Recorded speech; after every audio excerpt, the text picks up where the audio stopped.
हैं खेत की तैयारी किस प्रकार से की जाइए। तो सोयाबीन की खेत की तैयारी करने से पहले सबसे पहले तो आप चिकनी दोमट मिट्टी वाले खेत को ही सोयाबीन की खेती के लिए चुनें, तथा उस खेत को आप सोयाबीन के लिए बिल्कुल भी नहीं चुनें जिसमें पानी की जो निकास नहीं है। कहने का मतलब पानी उस खेत में अगर भर जाता है तो आप उसमें सोयाबीन की फसल बिल्कुल भी ना लें। और वर्षा प्रारंभ होने पर ही आप जो है खेत की 2 से 3 बार जुताई कर दीजिए, साथ में उसके बाद 2 या 3 बार जो है बकरत या पाटा लगाकर खेत को तैयार कर लेना सबसे सोयाबीन की फसल के लिए सबसे बेस्ट होता है।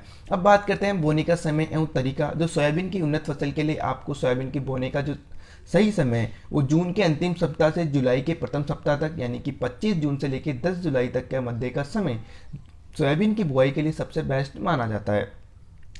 समय अच्छे अंकुरण हेतु भूमि में 10 सेंटीमीटर गहराई तक उपयुक्त नमी होना चाहिए। यदि आप सोयाबीन की बुआई कर रहे हैं तो आपके खेत में 10 सेंटीमीटर गहराई तक जो है अच्छी नमी होना चाहिए, तब आपको है वो अच्छा अंकुरण, अच्छा जर्मिनेशन आपके सोयाबीन के बीज का मिलेगा। उसके बाद यदि आप जुलाई के प्रथम सप्ताह के पश्चात, यानी कि आप 10 जुलाई के बाद अगर आप सोयाबीन की बुआई कर रहे हैं तो आपको बीज की मात्रा 5 से 10% बढ़ानी पड़ेगी। इसका मतलब यदि आप 40 किलोग्राम प्रति एकड़ के हिसाब से आप बीज की बुआई कर रहे हैं और आप 10 जुलाई के बाद बीज की बुआई कर रहे हैं तो आप 45 किलो बीज आपको लेना पड़ेगा, यानी कि 5 से 10% बीज की मात्रा आपको बढ़ाकर चलनी पड़ेगी। कतारों से कतारों की दूरी, यानी कि एक कतार से दूसरी कतार की बीच 30 सेंटीमीटर होनी चाहिए बोनी किस्मों के लिए। यदि आप बड़ी किस्मों की बुआई कर रहे हैं तो कतार से कतार की बीच की दूरी 45 सेंटीमीटर होना अत्यंत आवश्यक है। उसके बाद हम बात करेंगे बीज 2.5 से 3 सेंटीमीटर गहराई पर बोया जाए जिससे आपको जर्मिनेशन सही मिल सके। उसके बाद बात करेंगे सोयाबीन की उन्नत किस्में, और हमारे पास पहली किस्म है NRC 7 अहिल्या 3। उसकी जो आप पकने की अवधि देख रहे हैं वो 90 से 100 दिन है, जिसकी उपज 10 से 12 क्विंटल प्रति एकड़ के हिसाब से है। मुख्य विशेषताएं इसकी देखी जाए तो पौधों की सीमित वृद्धि होती है जिससे काटने में किसानों को कोई प्रॉब्लम नहीं होती। इसकी जो फलियां होती है वो चटकती नहीं है। गडल बीटल और तना मक्खी, जो कि गडल बीटल सोयाबीन का सबसे घातक बीमारी होती है, उसके प्रति इसका सहनशील होती है ये किस्म। अब दूसरी किस्म हमारे पास आती है NRC 12 अहिल्या 2। इस किस्म में आप पकने की अवधि है वो 95 से 100 दिन मानी जाती है और उपज जो है इसकी 10 से 12 क्विंटल प्रति एकड़ के हिसाब से होती है। और इस बीज की जो मुख्य विशेषता है वो पीला मोजेक रोग, जो कि सोयाबीन में अत्यंत प्रभावी होता है, उस रोग को इस प्रति सहनशील होता है। गडल बीटल और तना मक्खी के लिए भी ये सहनशील होती है। अब अगले हमारी किस्म आती है NRC 37 अहिल्या 4 के नाम से। मध्य प्रदेश में बहुत ही फेमस किस्म होती है ये।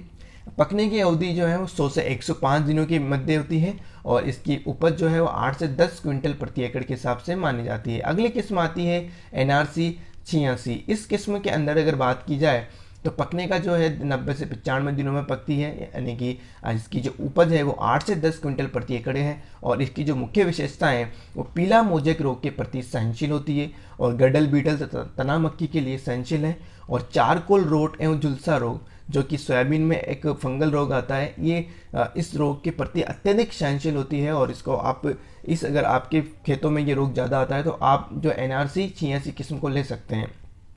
सोयाबीन की अगली किस्म है हमारे पास JS 2034, जिसकी पकने की अवधि है दिनों में अगर बात की जाए तो 87 से 90 दिनों के मध्य है और इसकी उपज जो प्रति क्विंटल एकड़ में है वो 8 से 10 क्विंटल प्रति एकड़ है तथा इसकी मुख्य विशेषताएं ये कम और मध्यम वर्षा के लिए उपयुक्त होती है। यदि आपके खेतों में जो है आपके फसलों में आपको पानी की पर्याप्त आवश्यकता नहीं मिल पा रही है तो आप इस किस्म को ले सकते हैं।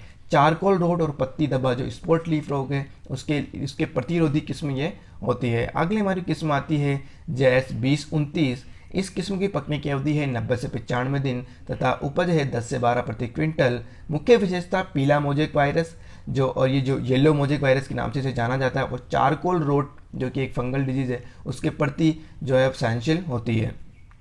सोयाबीन की उन्नत किस्म है अगली हमारी किस्म है JS 9305, जो कि काफ़ी समय से प्रचलित है। इसकी अवधि है पकने की 90 से 95 दिन और उपज है 8 से 10 क्विंटल प्रति एकड़। मुख्य विशेषताएं बात की जाए तो इसके फली में 4 दाने होते हैं और इसकी प्रमुख विशेषता होती है। अगली किस्म आती है हमारे पास JS 9560, जिसकी पकने की अवधि 80 से 85 दिन होती है तथा इसका उपज 8 से 10 क्विंटल प्रति एकड़ होता है। इसकी मुख्य विशेषताएं अद्रबोनी किस्मों की फलियां चटकती नहीं है। इसकी जो फलियां हैं, जो हाइट है वो कम होती है और इसकी फलियां चटकती नहीं हैं और इसको काटने में काफ़ी आसानी रहती है किसान भाइयों के लिए।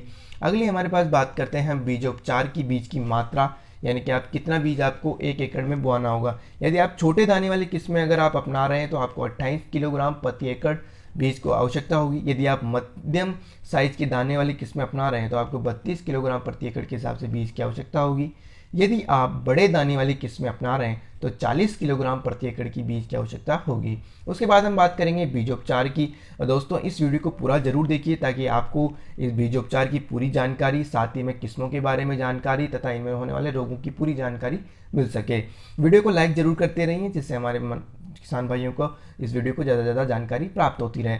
तो हम हमारी सबसे पहली बात आती है बीटावैक्स, जो कि जिसके अंदर कार्बोक्सिन 37% प्लस थायरम 37.5%, 250 ग्राम प्रति क्विंटल, यानी कि इस पाउडर को आप 250 ग्राम 1 क्विंटल बीज के लिए इस्तेमाल कर सकते हैं।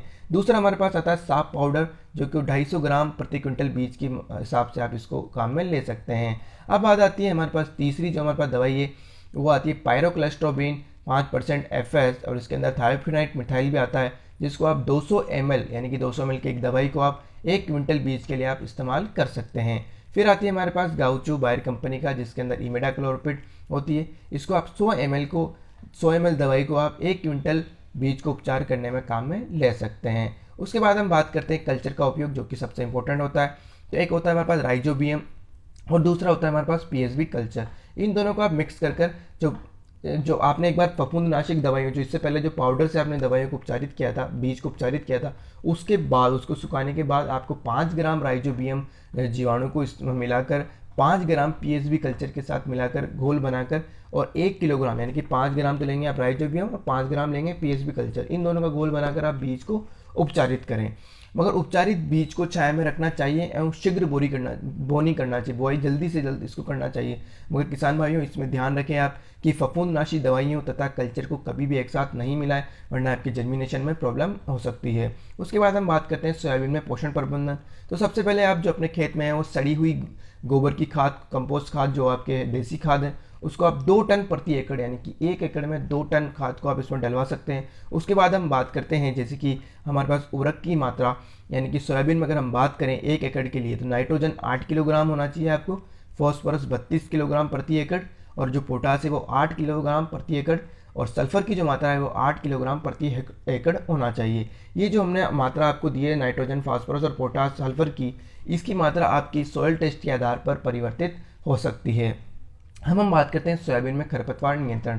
जब सोयाबीन शुरुआत के 25 से 30 दिनों तक का होता है, इसमें खरपतवार इसको बढ़त को बहुत ही ज़्यादा नुकसान देता है। तो इसके बचाव के लिए हम सबसे पहले हमारे पास पहली दवाई है टर्गा सुपर, जिसके अंदर क्वाजाफ्लॉप इथाइल आता है, और इसको आप 15 से 20 दिन की खड़ी फसल में घास कुल जो होता है, ध्यान रखिए दोस्तों, घास कुल की खरपतवारों को नष्ट करने के लिए सबसे बेस्ट होती है। इसकी जो मात्रा होती है वो 400 ml प्रति एकड़, यानी कि 1 एकड़ में 400 ml दवाई का आप स्प्रे कर सकते हैं। उसके बाद हमारे पास दूसरी दवाई आती है परस्यूट, जो कि बहुत ही फेमस दवाई है। घास कुल और चौड़ी पत्ती, यानी कि ब्रॉड लीफ चौड़ी पत्ती की जो खरपतवार है, उनके लिए आप इमेजाथाइपर 300 ml प्रति एकड़, यानी कि आप इसको इस्तेमाल कर सकते हैं। लगभग 1 लीटर जो है वो आप इसको 8 बीघा में आप इसको इस्तेमाल कर सकते हैं। उसके बाद हमारे पास आती है सोयाबीन में खरपतवार नियंत्रण में टर्गा सुपर और क्यूरिन, जिसके अंदर आप 1 एकड़ खेत की स्प्रे की दवाई की मात्रा, यानी कि आप 1 एकड़ में स्प्रे कर रहे हैं तो टर्गा सुपर आपको 300 ml लेनी पड़ेगी, जिसके अंदर आपको क्यूरिन मिलाना पड़ेगा 15 ग्राम का। और आप अगर इसको बारिश के टाइम पे स्प्रे कर रहे हैं तो आप इसमें धानुमिट,